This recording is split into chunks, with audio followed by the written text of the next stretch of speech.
Selamat berjumpa kembali. Malam ini saya ingin berbicara tentang peristiwa bom bunuh diri di Makassar, tepatnya di depan gereja Katedral Makassar. Sebenarnya saya lagi sibuk karena saya lagi menulis sesuatu, tetapi karena peristiwa bom bunuh diri ini baru saja terjadi tadi pagi jam 10.30 waktu Indonesia Tengah, saya pikir saya mungkin bisa berbicara atau berpendapat tentang peristiwa bom bunuh diri bukan saja di Makassar tetapi di Indonesia khususnya, yang sudah terjadi dalam waktu yang cukup lama. Jadi sejauh ini, berdasarkan pandangan umum, bom bunuh diri atau aksi teror atau aksi terorisme itu dilakukan oleh pelaku teror itu karena beberapa alasan. Kurang lebih ada dua alasan.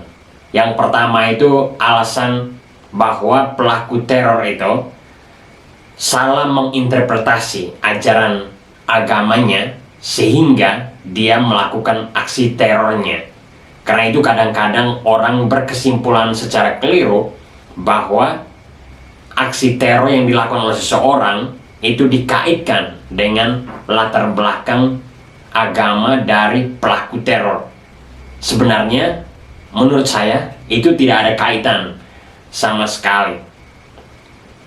Nah, lalu alasan yang kedua itu yang biasa dikemukakan sejauh ini adalah bahwa aksi teror yang dilakukan oleh para teroris itu dilakukan karena mereka ingin membalas dendam kepada pemerintah yang telah menangkap atau memenjarakan beberapa pemimpin mereka. Jadi untuk membalas dendam itu mereka melakukan aksi teror itu. Nah, pandangan yang sudah saya jelaskan ini, dua pandangan ini adalah pandangan yang menurut saya berdasarkan apa yang saya dengar sejauh ini menjadi pandangan yang dominan dalam masyarakat Indonesia hari ini. Bahkan para akademisi, politisi juga berbicara tentang terorisme dengan menggunakan dua pandangan ini. Menurut saya, dua pandangan ini tidak terlalu tepat dalam menjelaskan aksi terorisme yang terjadi di Indonesia bahkan sejak zaman Soekarno sampai hari ini. Karena aksi teror yang terjadi di Indonesia itu bukan hanya hari ini, tapi sudah terjadi sejak zaman Orde Lama pada masa Soekarno. Lalu pertanyaannya, kira-kira apa yang menyebabkan orang melakukan teror? Atau kenapa aksi terorisme itu terjadi di dunia umumnya dan di Indonesia khususnya? Kalau menurut saya, aksi teror itu terjadi karena alasan ekonomi politik. Itu adalah alasan yang paling utama mengapa aksi teror atau terorisme itu terjadi. Jadi ada alasan ekonomi dan politik yang membuat orang melakukan aksi terorisme. Nah, kita mungkin bisa lihat secara lebih spesifik. Misalnya, ketika pertama kali, ketika awal Indonesia merdeka, muncul beberapa gerakan, misalnya Darul Islam, lalu ada beberapa gerakan yang lain, yang misalnya dilarang oleh pemerintah, dan karena mereka dilarang oleh pemerintah, mereka melakukan aksi teror. Kenapa? Karena mereka tidak lagi mendapat misalnya jatah ekonomi dan politik dalam negara kesatuan Republik Indonesia. Sehingga karena mereka tidak puas, mereka tidak lagi mendapat sumber daya ekonomi dan politik dari negara Republik Indonesia, maka untuk membalas itu semua, mereka melakukan aksi terorisme untuk merongrong pemerintahan yang ada sebagai bentuk balas dendam atau kecewa dengan sistem pemerintahan yang ada yang tidak bisa mengakomodasi kepentingan mereka. Nah, kalau kita baca bukunya Fedi Hadis tentang populisme di Indonesia dan juga Timur Tengah, tapi khusus untuk pembahasan dia soal populisme Islam di Indonesia, dia menjelaskan bahwa aksi Islam populisme hari ini di Indonesia itu terjadi karena orang-orang Islam tidak mendapat tempat dalam pemerintahan, tidak mendapat jatah dalam memanfaatkan sumber daya ekonomi dan politik dalam negara kesatuan Republik Indonesia. Kenapa? Karena memang dalam sejarahnya, dalam sejarah politik Indonesia banyak sering terjadi bahwa beberapa kelompok Islam yang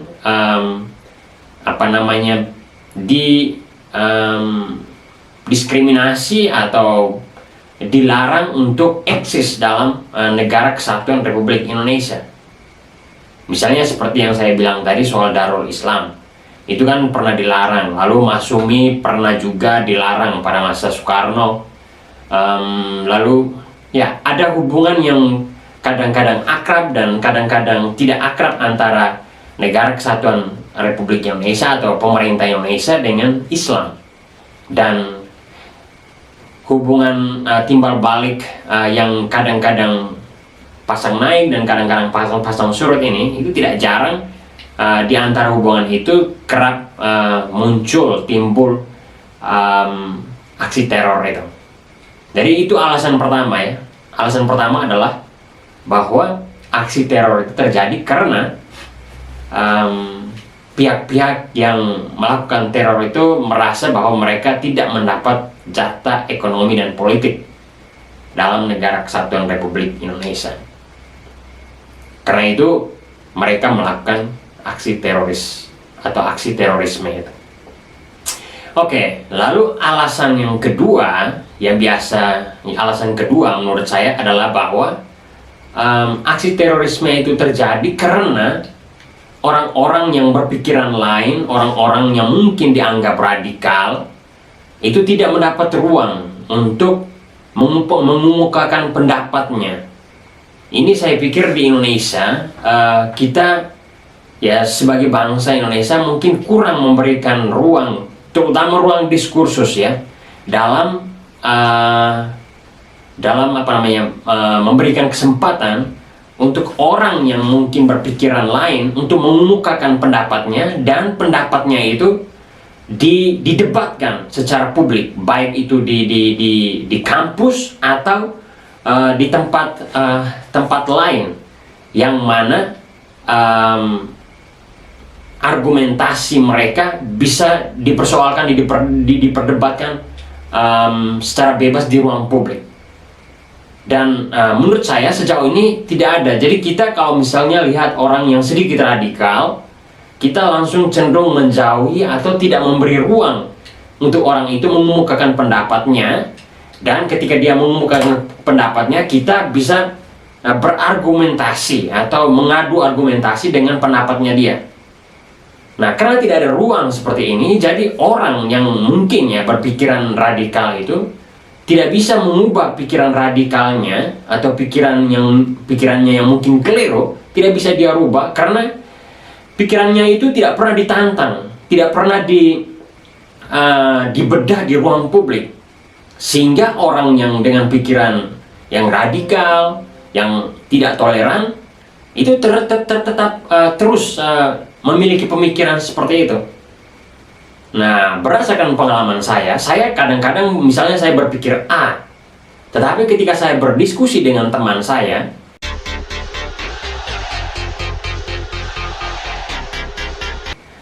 menantang saya, maka kadang-kadang saya bisa mengubah pikiran dari A ke A minus atau malah bisa ke B. Kenapa? Karena dalam diskusi, dalam debat itu, saya akhirnya mengklarifikasi lagi pemikiran saya. Nah, saya pikir orang-orang yang mungkin bersifat radikal atau bersifat teroris itu, pemikiran mereka itu kalau misalnya dibiarkan untuk didebatkan di ruang publik, di kampus, atau di tempat-tempat debat yang resmi, yang diakomodasi, didukung oleh pemerintah, maka orang-orang yang memiliki pemikiran yang radikal itu mungkin bisa akhirnya berbalik dan berubah menjadi tidak radikal, karena ruang demokrasi diberikan kepada mereka, atau ruang untuk mengeluarkan pendapat diberikan kepada mereka, sehingga mereka dapat mengemukakan pendapat mereka.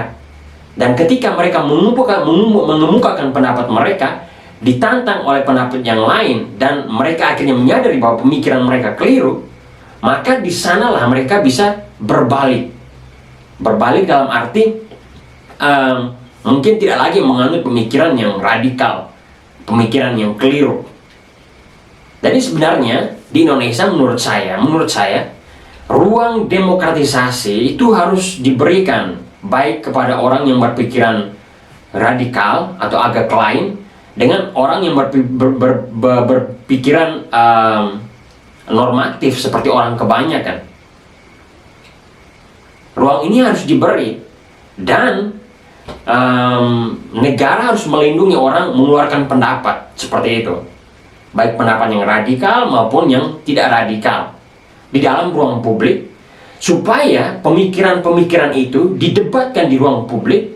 Dan ketika didebatkan di ruang publik, maka menurut saya pemikiran yang keliru itu bisa berbalik arah menjadi tidak keliru. Karena apa? Karena ketika didebat, dia pasti menemukan kekeliruan-keliruannya. Jadi kadang orang memiliki pemikiran yang keliru, atau memiliki pemikiran yang radikal, yang tidak tepat untuk kehidupan bangsa Indonesia, karena pemikirannya belum pernah ditantang, belum pernah didebatkan. Kalau seandainya didebatkan dalam ruang publik, misalnya di kampus atau di forum-forum debat di Indonesia, di mana saja, di televisi, di mana saja, maka saya pikir orang-orang itu tidak bisa menguji pikiran sendiri. Dan ketika mereka sudah menguji pikiran sendiri, mereka mungkin kadang bisa menggugat pikiran sendiri. Jadi ruang ini yang seharusnya diberikan menurut saya, ruang demokrasi, ruang publik yang mana orang bisa berpendapat, asal dia ketika berpendapat dia mengeluarkan pendapatnya secara demokratis, menggunakan ruang demokratis. Saya pikir selama orang hanya mengungkapkan pendapat, apalagi dia mengungkapkan itu di ruang publik, dia tidak jadi soal. Dan justru itu baik, karena pendapatnya itu bisa langsung ditantang, diklarifikasi. Kalau dia tidak bisa mempertanggungjawabkan pemikirannya dia ketika ditantang, maka dia pasti akan memikirkan ulang apa yang diyakini sebagai benar, apa yang diyakini sebagai sesuatu yang baik ketika ditimbang secara publik. Jadi itu. Jadi menurut saya kurang lebih dua hal itu. Pertama, persoalan ekonomi politik, soal ketidakadilan atau tidak ada akses untuk orang-orang yang akhirnya menjadi teroris, sehingga mereka melakukan tindakan teror. Dan yang kedua, itu karena orang-orang yang berpikiran teroris atau berpikiran agak radikal itu pemikirannya tidak pernah diuji di ruang publik. Karena tidak uji di ruang publik, mereka akhirnya terus meyakini pemikiran mereka itu. Kalau seandainya pemikiran mereka diuji di ruang publik, saya kira mereka bisa tercerahkan, atau bisa berbalik arah, atau bisa dengan kata lain bertobat dari pemikiran yang sebelumnya itu radikal atau kurang cocok untuk kehidupan bangsa Indonesia yang plural ini, yang terdiri dari berbagai macam suku, ras, dan agama. Saya kira itu saja pendapat saya. Tapi sebelumnya saya turut mengungkapkan rasa kecewa dan juga rasa tidak puas atas peristiwa bom bunuh diri yang baru saja terjadi di Makassar. Saya pikir tidak setuju dengan tindakan itu, karena tindakan bom bunuh diri itu menyasar orang-orang yang tidak bersalah. Dan saya yakin pemerintah Indonesia akan menyelesaikan persoalan ini dengan baik, mencari tahu motif pelaku, aktor intelektual. Karena aktor intelektual ini yang paling penting ya. Orang yang mengeksekusi di lapangan itu kadang adalah korban yang sudah dicuci otaknya, dicuci otaknya. Sedangkan orang yang merupakan aktor intelektual ini adalah orang yang seperti yang saya jelaskan tadi, mereka yang tidak puas karena tidak bisa mengakses sumber daya ekonomi dan politik dalam negara, sehingga mereka melakukan aksi teror dengan memanfaatkan orang lain, terutama pelaku lapangan tadi. Jadi pelaku lapangan ya tentu dia salah karena dia melakukan itu, tapi yang juga paling penting adalah aktor intelektual yang ada di belakang peristiwa itu. Itu yang harus ditemukan agar bisa diproses secara hukum. Jadi saya yakin pemerintah Indonesia bisa melakukan itu. Dan saya sebagai orang Katolik, saya kira orang Katolik merasa kecewa ya dengan peristiwa ini. Tetapi sebagai manusia tentu kita kecewa. Sebagai manusia kita kecewa, sebagai orang Katolik yang manusia ya kita kecewa. Tapi sebagai orang beriman, saya kira saya dan mungkin semua orang Katolik ya pantas kita untuk memaafkan orang yang telah melakukan tindakan bom bunuh diri dan juga pelaku intelektualnya. Kita maafkan itu karena memang dalam ajaran Katolik ya diajarkan bahwa kita mengasihi orang yang berbuat salah kepada kita bukan 7 kali tapi 70 kali 7 kali. Dan yang terakhir, saya kira saya mengajak kita semua, baik itu yang agama Katolik, agama Islam, Hindu, Buddha, dan semua agama yang diakui di Indonesia, kita sama-sama mendoakan orang-orang yang telah menjadi korban dari peristiwa bom bunuh diri hari ini pada jam 10.30 waktu Indonesia Tengah. Dan juga kita berdoa untuk pelaku yang sudah melakukan bom bunuh diri, dan semoga arwahnya diterima di sisi kanan Allah Bapa yang Maha Kuasa di surga, atau semoga arwahnya diampuni oleh Allah yang Maha Kuasa. Dan untuk aktor intelektualnya ya kita berdoa semoga dia segera bertobat dan bisa menjadi manusia yang baik, tidak melakukan teror yang menyasar orang-orang yang tidak berdosa seperti yang baru saja kita saksikan hari ini di Makassar, terutama tepatnya di depan gereja Katedral Makassar. Saya kira itu saja yang ingin saya sampaikan pada kesempatan ini, apalagi sekarang listriknya lagi mati, sehingga saya pikir saya harus sudahi sampai di sini. Jika Anda merasa bahwa konten saya ini bermanfaat, silakan like, komen, dan subscribe. Tapi juga kalau ada teman-teman yang tidak sepakat dengan pendapat saya tadi, Anda bisa menulisnya di bawah kolom komentar. Kita bisa berdiskusi lebih jauh. Kalau Anda tidak sepakat dengan 2 poin utama saya tadi, boleh Anda tulis di kolom di bawah ini ya. Oke, saya kira itu saja. Sampai jumpa. Salam sehat, salam persatuan, dan semoga kita menjadi bangsa yang besar, bangsa yang bersatu. Oke, selamat.